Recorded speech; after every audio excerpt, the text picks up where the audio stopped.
আজকে আমি খুবই বিরক্ত। কারণ হচ্ছে সকালবেলায় আজকে অফিসে যাওয়ার পর ম্যানেজার বলতেছে সারাদিনের ভেতরে ওনার ৫ টি ভর্তি লাগবে। মানে ৫ জন সদস্য এড করতে হবে।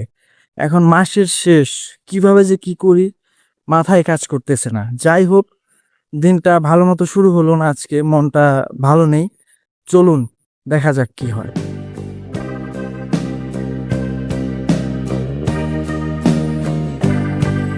দিদি বাসায় আছেন? এই তো কাজ করতেছি, কালেকশন তো চলতেছে, এর মাঝে আবার সদস্য খুঁজতেছি।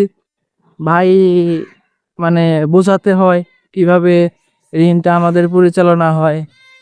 আহ, অনেক কষ্ট হচ্ছে, কারণ গাড়ি নেই।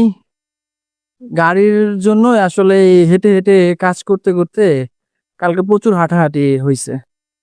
আগামীকালকে আরো বেশি কষ্ট, প্রচুর অনেক দূরে যাওয়া লাগবে, প্রচুর রোদ, সব মিলিয়ে চলতেছে আর কি।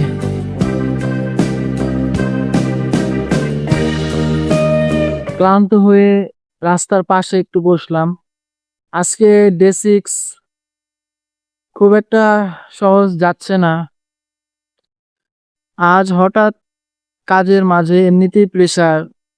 গতকালকের সমিতি থেকে একজন ফোন দিয়ে বলতেছে যে ভাই, কালকে আপনাকে আমি ১১০০ টাকা দিয়েছি, আপনি কত টাকা বইয়ে উঠাইছেন?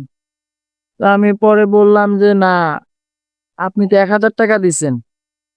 পরে এরকম ১০০ টাকা নিয়ে বারবার ফোন দিতেছে, এরকম বারবার, মানে কাজের মধ্যে ডিস্টার্ব করতেছে।